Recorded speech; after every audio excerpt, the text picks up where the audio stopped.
Estamos debajo del Viceministerio de Capital Humano, luego hay una gerencia de capital humano, está la Dirección de Formación para el Desarrollo, ahí yo soy la directora y BECAL tiene una nueva coordinadora, Fátima. Venir, Fátima.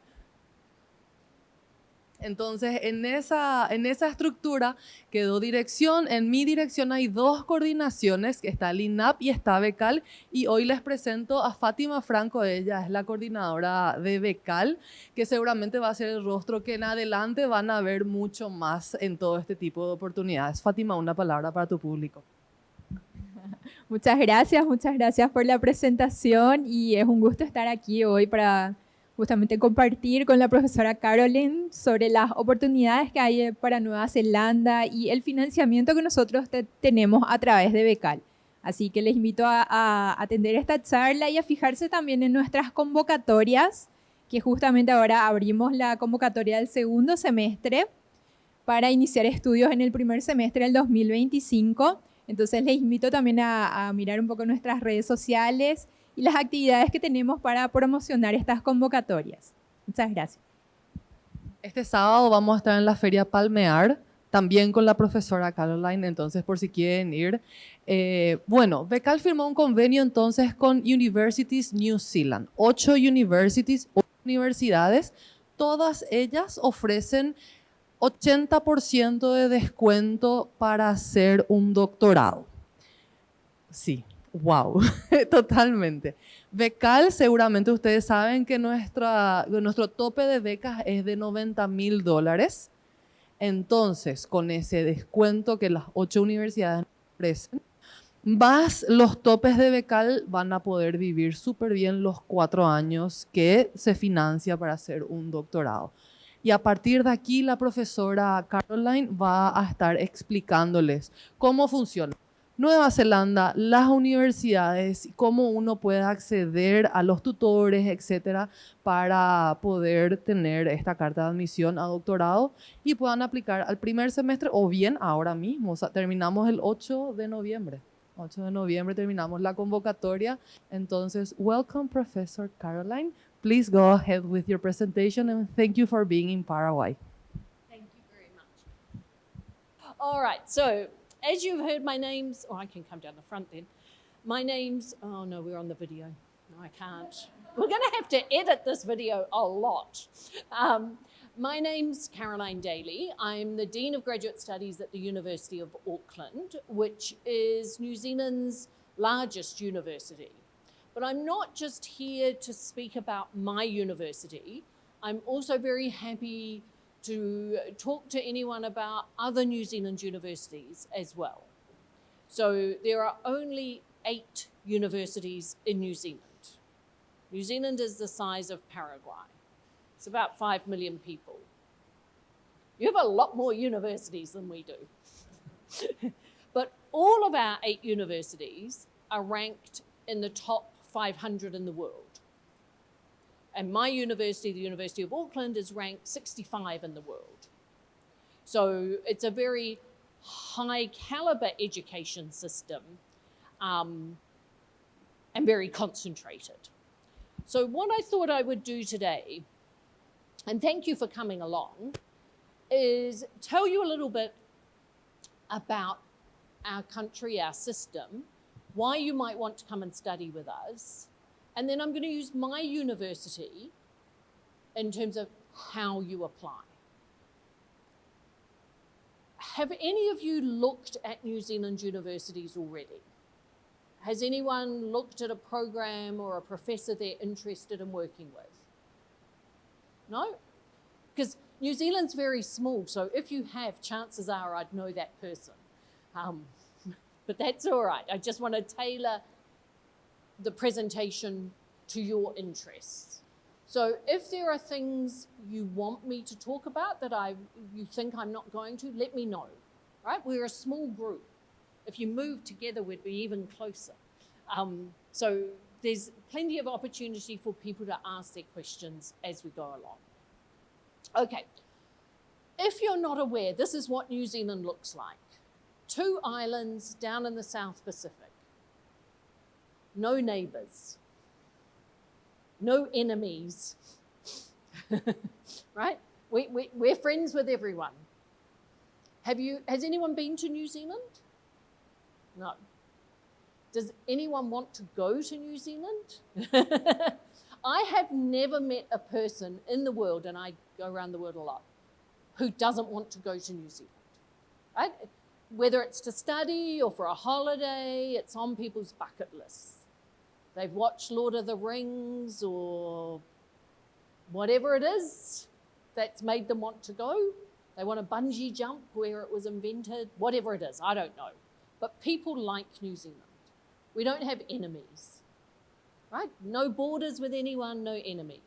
It's a very peaceful, tolerant, pleasant place to be, which is nice when you're studying for a long time and if you've left home to study. It's nice to go somewhere that's pleasant to spend your time. Thank you. So on this island, on this map, we have two islands. Top, very imaginatively, we call it the North Island. The bottom is the South Island. You can tell when people named these, they weren't thinking very hard. In the top of the North Island, the big dot is Auckland, which is the biggest city in the country. So big for New Zealand means it's about 1.5 million people. So not that big in world city types. You know, if you go to Sao Paulo or Mexico City or, you know, these are big cities in comparison. But for New Zealand, that's a big city. And it's home to my university, the University of Auckland, and also Auckland University of Technology. So two universities across the road from one another, both downtown, so very central. Further down the North Island, that other dot is the University of Waikato. That's in what we call King Country. It relates to the indigenous people, the Tainui tribe of New Zealand. They have a Maori king initially, or actually now that they've just elected a new queen, just in the last couple of weeks, a new queen has been anointed. So that's Waikato. Then down the bottom of the North Island is Massey University. And at the very bottom, which is the capital city, Wellington, is Victoria University of Wellington. Down in the South Island, we've got two universities in Christchurch, the University of Canterbury and Lincoln University, and then Otago University, which is our oldest university. So that was founded in the 1860s, just after Europeans came to New Zealand. So very old university. The others largely in the 1880s, 1890s. So still quite old. My university's 140 years old. Lincoln University in Christchurch is a land-based university. So it's very strong in agriculture. That's really what people go to Lincoln to study, agriculture. All of the other universities are what we would call comprehensive universities. So they offer a wide range of subjects for masters and PhD. I've been talking with colleagues today about the New Zealand sector because we only have 8 universities, right? So we're all public and very heavily controlled. So the standards are very high. We have 2 medical schools down at Otago and up at the University of Auckland. So if you want to be a doctor in New Zealand, you go to one of those. That's it. If you want to be a dentist in New Zealand, you have to go to Otago, only dental school. If you want to be a vet, you have to go to Massey, only vet school. If you want to be an engineer, there are 2 engineering schools in Christchurch and at the University of Auckland. So very controlled, which means you can make sure you use your resources sensibly. You're not spread out amongst all of the different universities. So as a sector, as an environment, we are highly connected. Our universities work together. So although I'm the Dean from Auckland, my colleagues from the other 7 universities are all happy that I'm here and know that I will talk about them and be able to point you, depending on your subject area you're interested in, to the right school, right? So we work closely together. We work closely with industry as well. So New Zealand, like Paraguay, is a very primary focus in our exports. So our government, like your government, wants to develop our economy and our universities. The research we do for PhDs especially is really important in that. So we work closely with industry and with other research organizations. So a lot of our PhD students at Auckland will be based with what we call Crown Research Institutes. These are government-funded research agencies. Or my colleagues in Wellington will, and I think if I'm looking, that's a picture of Auckland. I was going to say, is that a picture of Wellington? I'll show you a picture of Wellington soon. My colleagues in Wellington work closely with our National Climate Organization. So depending on where the research is and what makes sense, but we all work together. And it's a very competitive, but a very high-performing sector. So we have very strong completion rates for our students. Very few people who start a PhD don't finish a PhD. Very few people who start a PhD fail a PhD, right? We make sure we get the right people into the program so they can succeed in the program. And they have very high employment rates. If you stay in New Zealand, the job market recognizes the quality of your education. If you come home, as you would if you were on the scholarship, then I think you will do very well because of the quality of the education you have, because we're all ranked very highly internationally. One of the features of our system, showing that we're all working together, is that we have 10 centres around the country, and all the different universities host these, of what we call Centres of Research Excellence, or COREs. And these are government-funded research groupings where research takes place across the country. So my university, for example, hosts Manaki Manawa, that's an Indigenous name for a centre that looks at heart research. Because we have a very good medical school. But part of Manaki Manawa, there will be researchers down at Otago or at Canterbury or at Victoria universities that are involved in that Centre of Research Excellence. My colleagues down in Christchurch host the Quake Corps, the New Zealand Centre for Earthquake Resilience. So we have a lot of earthquakes in New Zealand. Not in Auckland, I'm pleased to say, but in other parts of New Zealand. So our engineering school at Auckland does a lot of research as part of Quake Corps, and we have a lot of PhD students involved in that research, looking at how to strengthen buildings, so post-earthquake, how do you reconstruct, how do you retrofit buildings, but how do you improve how you build things so that they are less damaged by an earthquake. So researchers around the country working together is a feature of the New Zealand system because it's small. You know, we do know one another. We were talking earlier today about the singer Lorde. Do you know the singer Lorde? She's from New Zealand. She lives around the corner from me. So, yeah. So it's a small country. But we are very highly ranked.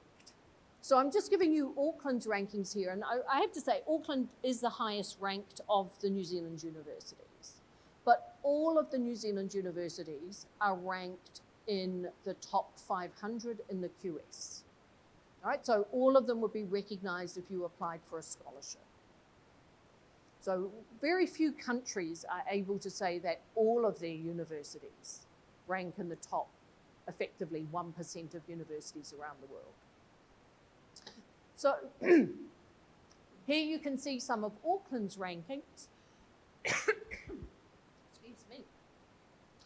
So whether it's within the country, it's nice to be number one, but there's only 8 of us. Internationally with QS, 65 in the world, so that's across several, well, it's a lot of universities around the world. And one of the things we're very proud of, and a number of the New Zealand universities rank highly in terms of sustainability and impact. So looking at the UN's development goals, strategic development goals, sustainability goals, we rank very highly. So we're number 5 in the world in the World University Sustainability, and number 13 in the Times Higher Education Impact Rankings. So very important to us that not only are we good, we're doing good for the world. Our research is making a difference. It's the sort of research that improves people's lifestyle, that makes the world a better place. That's what we're trying to do. We're also very international. All of New Zealand universities have at least 50% of its PhD students are international students. So very diverse populations. In the city of Auckland, which is pictured here, this is the Auckland campus, which is just downtown. This building here is where my office is, in the clock tower. So right downtown, takes me not very long to drive compared to the traffic here. We are very city centre focused, working with the city right downtown, but thinking about that in a very sustainable way and a very international way. Because our campus, 50% of the PhD students are international. The city of Auckland, 40% of people who live in Auckland were not born in New Zealand. So they're coming from all around the world, moving to New Zealand, coming to study with us, changing our country in some very positive ways.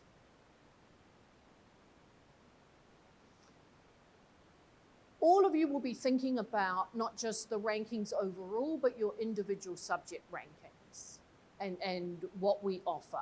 And we offer many different subjects at our universities. All of them, as I mentioned, apart from Lincoln, are comprehensive universities. So they offer across the board the subjects. These are just the Auckland subject rankings in the top 50 in the QS subject rankings. So you can see they're diverse subjects from across the university. We're not just good at one thing. We like to make sure we are a comprehensive university and we are strong in what we would call STEM subjects, science, technology, engineering and maths, but also in the humanities and the social sciences. So my background's in history, which is a subject that ranks in the sort of top 100 in the world. I also studied English language and literature, and you can see New Zealand does very well in those subjects, as well as engineering. So far, we have not, in New Zealand and in my university, had a lot of collaboration with Latin America. Not nearly enough. A couple of weeks ago, I had coffee with a group of students from Latin America who are studying for a PhD with us at Auckland. We've got about 60 students at the moment from people like Vivian here from Colombia, from Bogota, who came to study a PhD in dance with us. Igor up here is now on a postdoc with the Heart Institute I mentioned before. So he came and did his PhD with Julian Patton, who runs that institute, and now he stayed on as a postdoc. Alberto here has graduated now. He's from Chile. He came to Auckland to study volcanology. We're very good with volcanoes as well. Auckland is built on volcanoes. None of them are active, but who knows, fingers crossed. And he's now doing a postdoc down in Canterbury. None of them are from Paraguay. I have one colleague at Auckland from Paraguay. Rama came to New Zealand to do his PhD, and he stayed on, and he works in public health. So he's delighted that I'm here because he would love to see some students from Paraguay in Auckland working with him.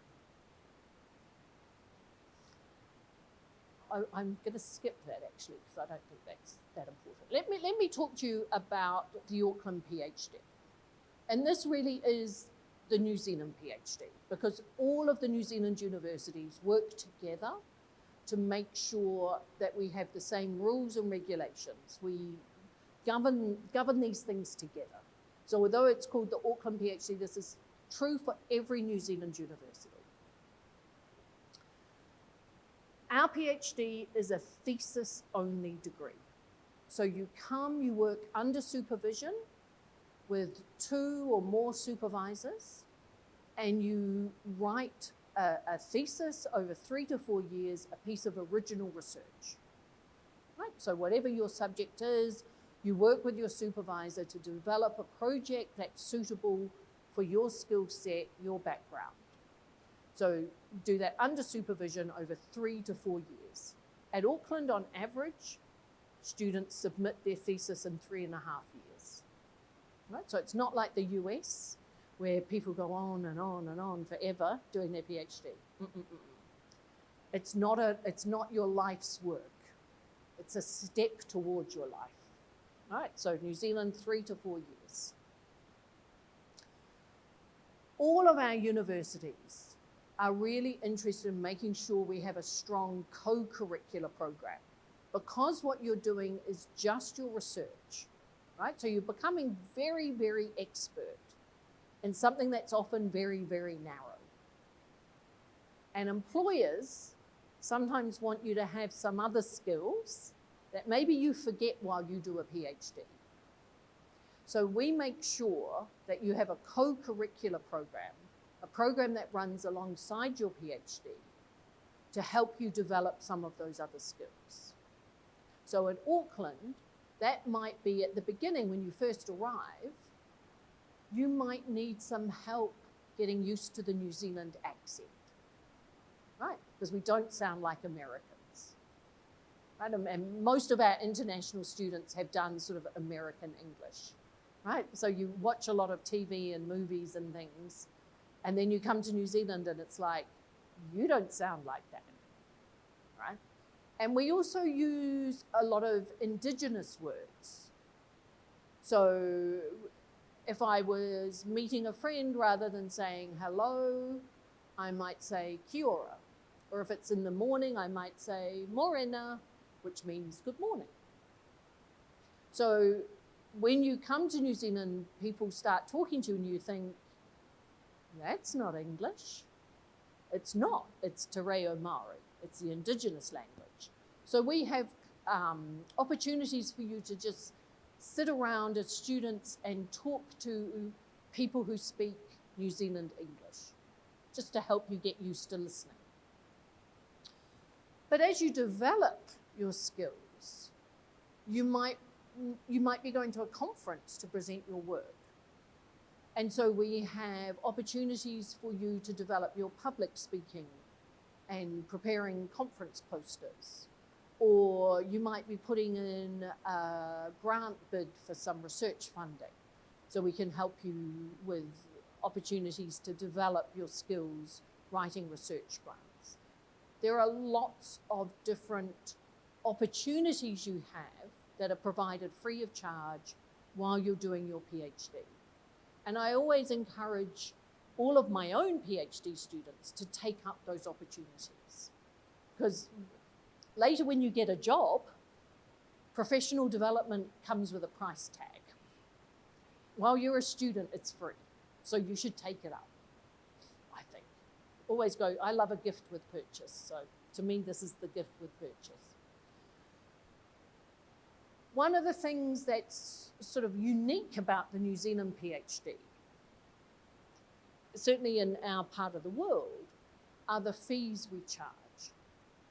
So we charge international PhD students the same tuition as we charge local students for the PhD.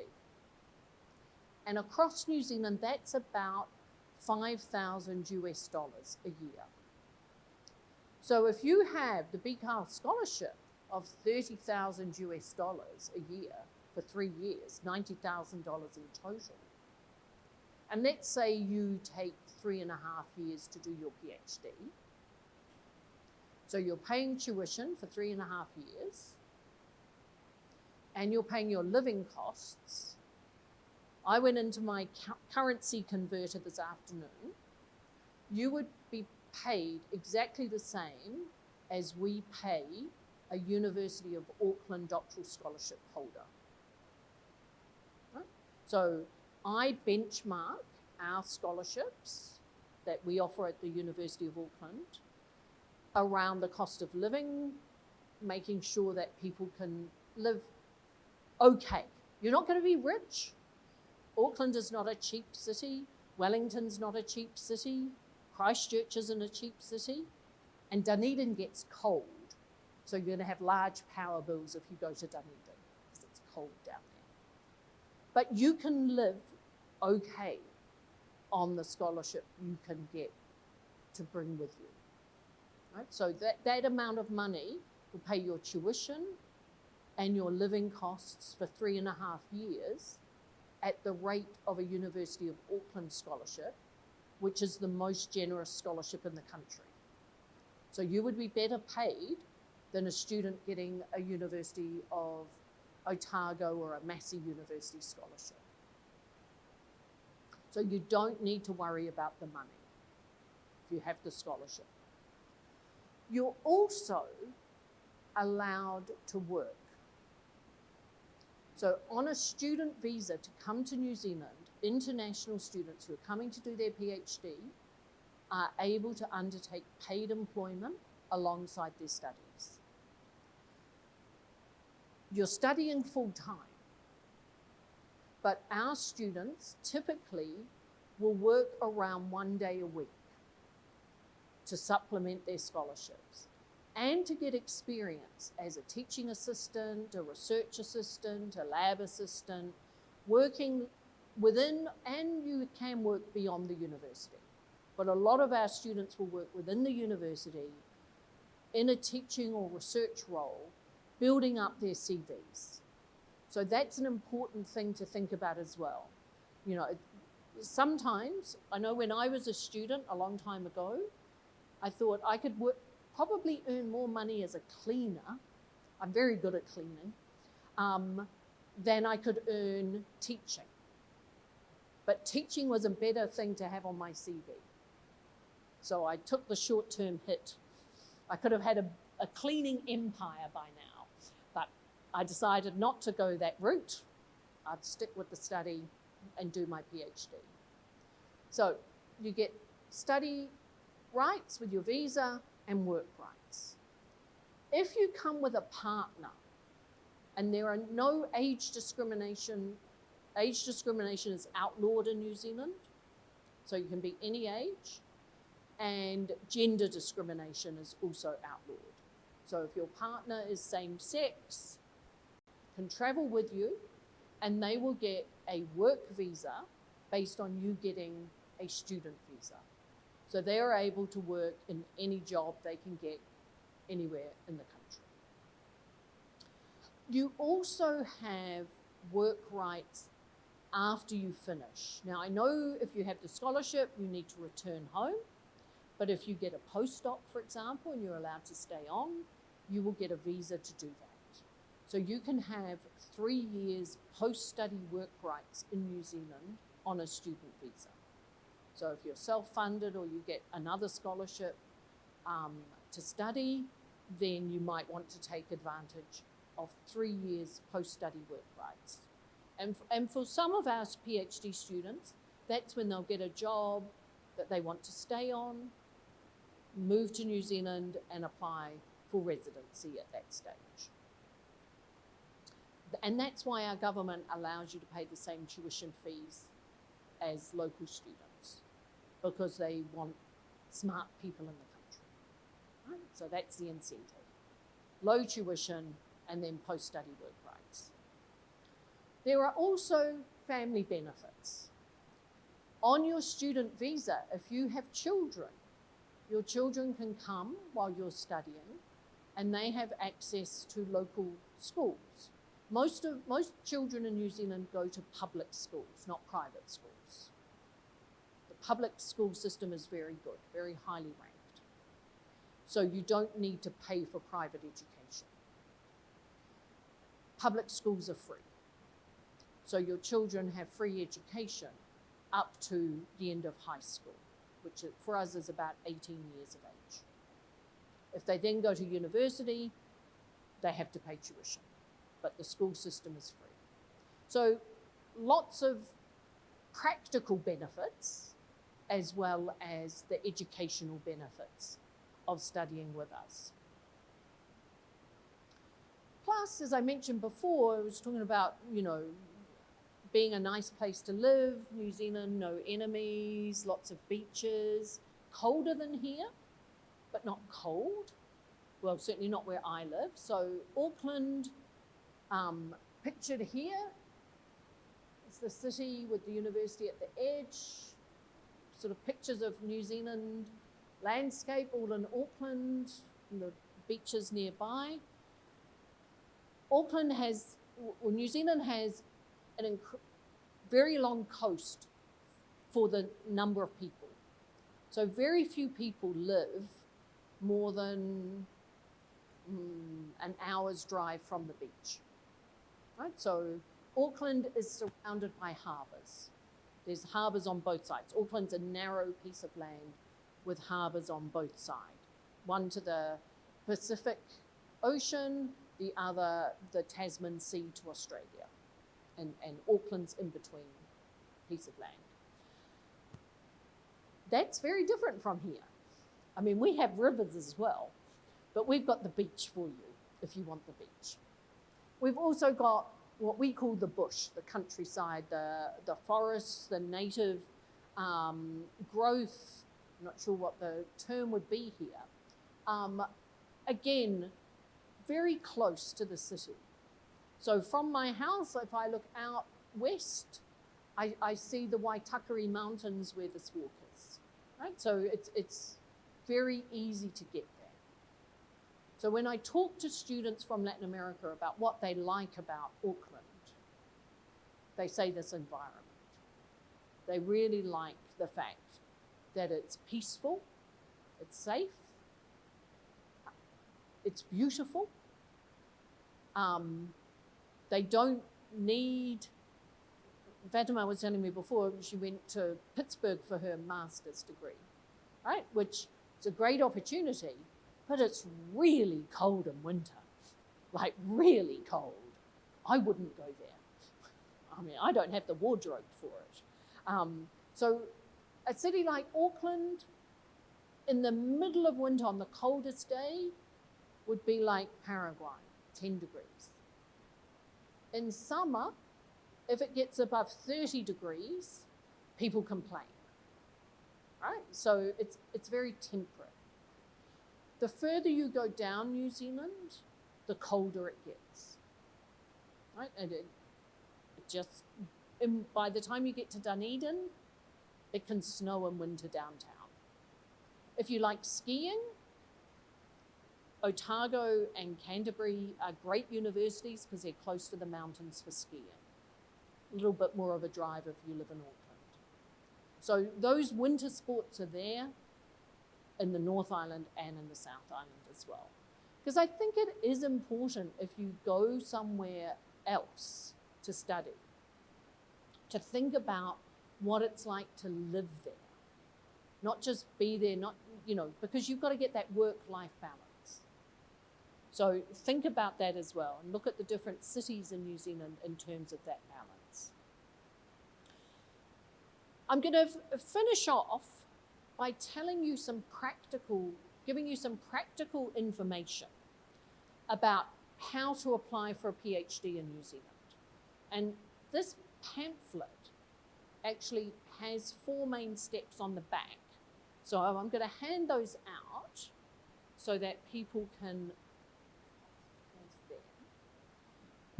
have a look at that, so that you can follow what I'm saying.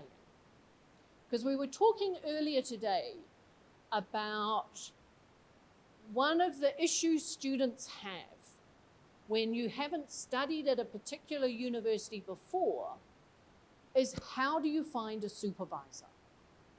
How do you find a project?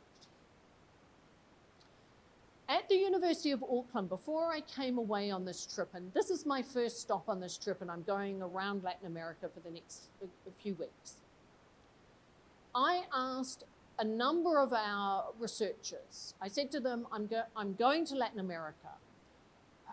Who has a project that you are looking for students to join?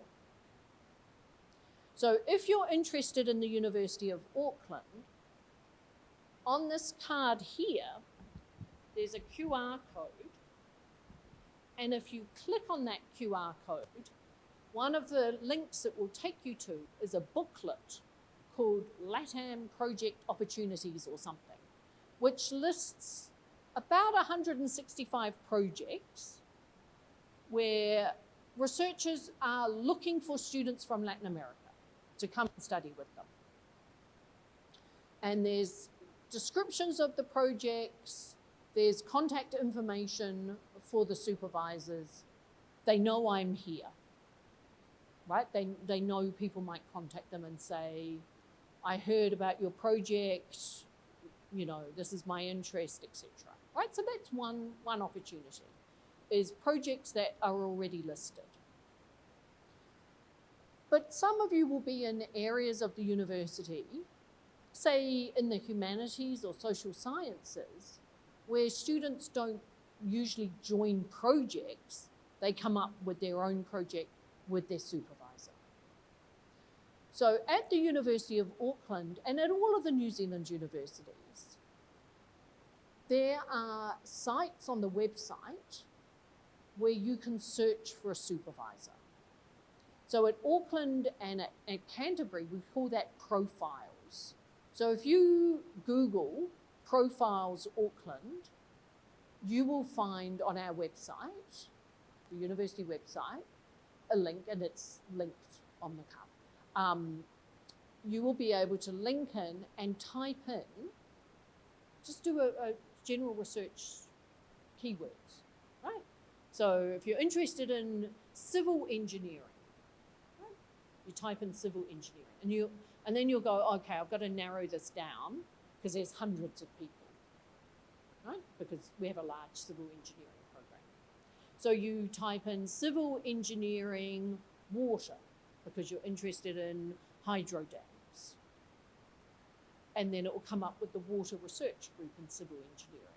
And so you'll look at Bruce or Assad or Naresh's background, and you'll see what work they're doing, and then you can contact them and say, okay, I've seen that project you're working on.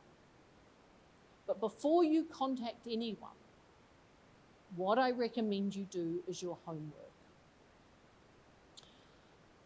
Academics like to be flattered. There is nothing academics like more than someone saying, I read your work on X, whatever X is. We love it. It's like, okay, that journal article's readership went up from 3 to 4 now because you've read it. Because let's face it, there's a lot of journal articles that have almost no one reads them. I think the average is under 2 of readership of journal articles. It's ridiculous in my view. which is why at the University of Auckland you do not have to publish to get a PhD, because I would much rather you did good quality research rather than bother with publishing dross. I think my most highly cited thing is something I wrote 30 years ago, which is still used in teaching, right? It doesn't, people who publish every word they say annoy me a lot. Anyway, getting back to the point, look at the researchers.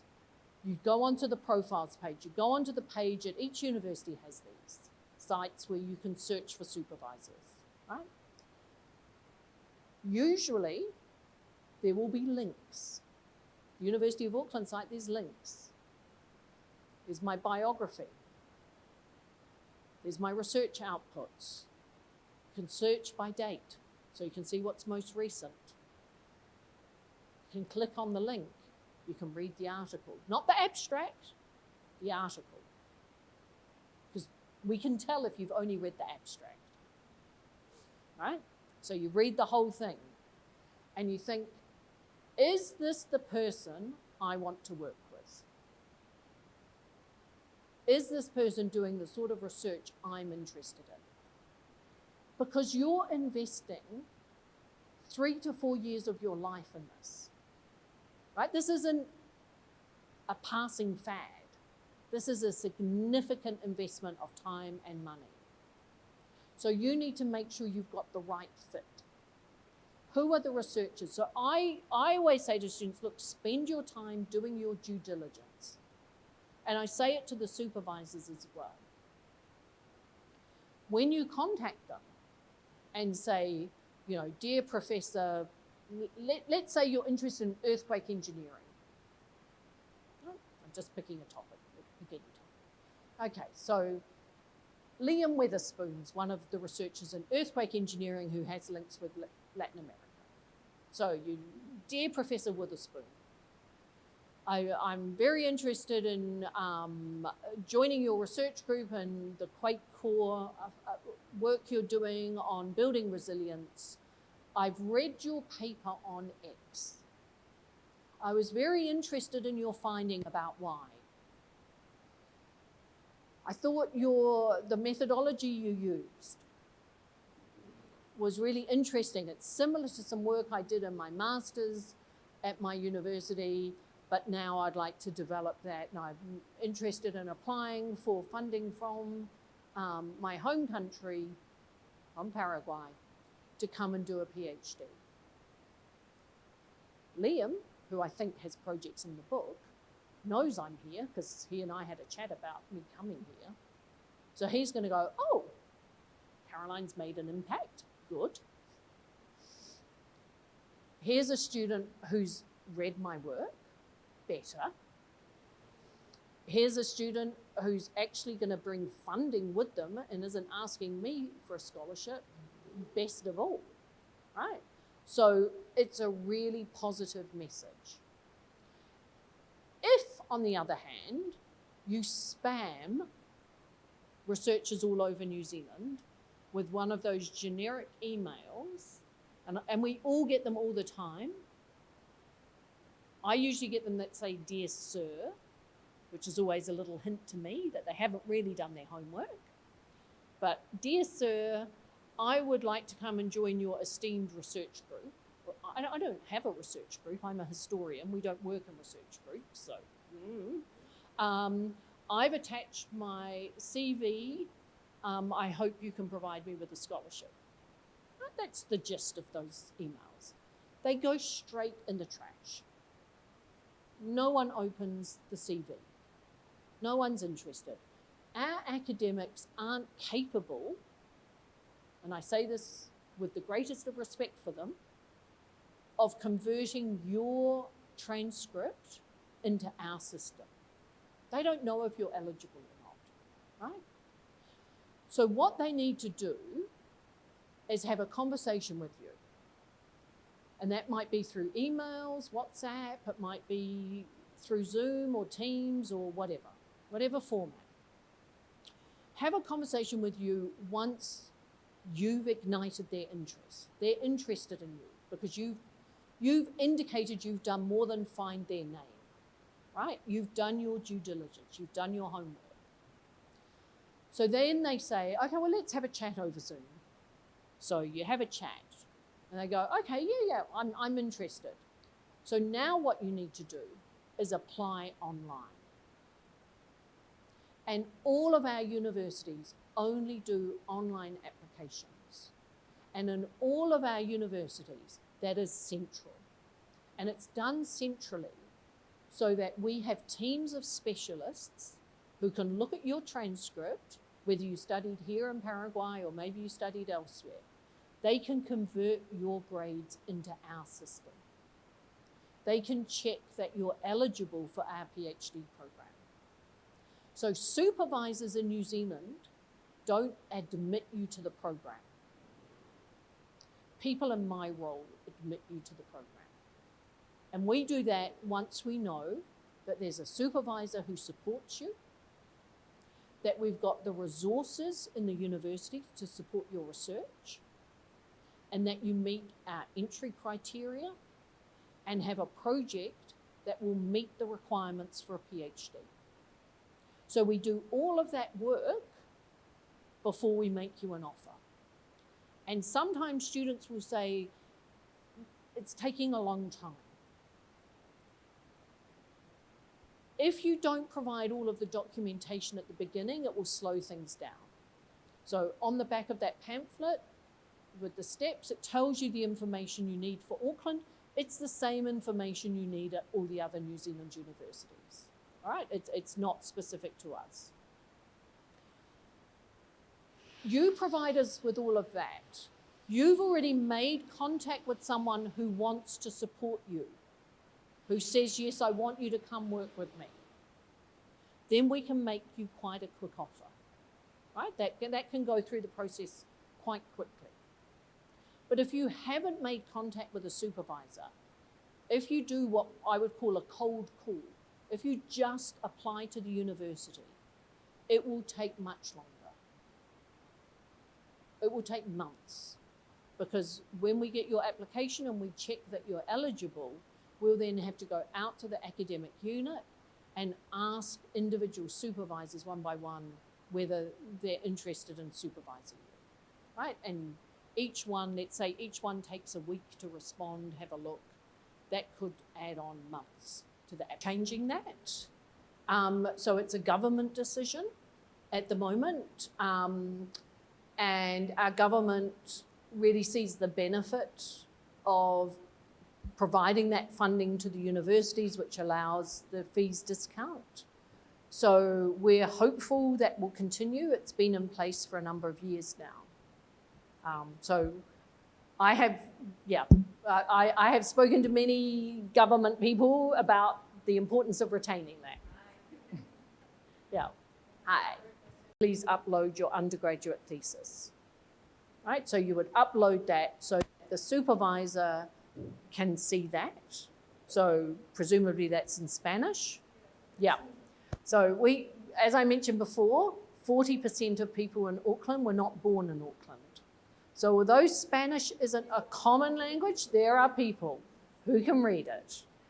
And there's Google Translate, right? So if a supervisor has been on a Zoom call or a Teams call or something with you, right? They've been having an exchange with you. They might translate the abstract, or the abstract maybe has a translation already, right? So that's common for a lot of our students from China, Iran, India, whatever. They've met with you, right? They've talked with you about your research. So they will say, okay, sorry, I don't know your name. Ethel, okay. So Ethel did a taught master's, but she did a substantial thesis in her undergraduate degree, and she got a great mark for it. I'm sure you did. Yeah, there you go, knew it. And I'm happy with that, right? And then probably because it's a little unusual, the admissions team would refer it to me, and I can look at it and go, that's fine, right? So often people in those roles, they operate to very strict business rules, right? And I have this way. I wrote the rules, so if I wrote them, I can change them. Yeah, so that's what we would look at. Sometimes people who have done a taught master's may have been involved in other research since then, like report writing, you know, whether that's academic research or for public good, and we would look at those sorts of outputs as well.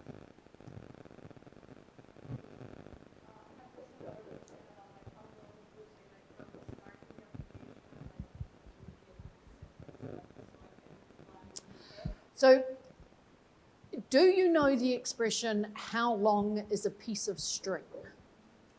Which basically means, right, so the fastest we have ever done an admission is 1 day, right? Everything was lined up. All the paperwork was there, everyone in the faculty approved it, came through to me, I went, done, offer out, 1 day. Some take months. The way to speed it up, first of all, you can see the documents you need, right? So get them together. Get your transcripts translated if they're not in English and certified, right? So there's preparatory things you can do. Getting your undergraduate transcript, you might not have a copy, but you can get that ahead of time, be ready. Think about who your referees are, right? So you can do all of that in preparation. But really, I think the main work happens before you apply, because that's when you're looking at the supervisors. If you've looked at the supervisors, you've had those conversations, then when you put your application in, honestly, it should be a few weeks.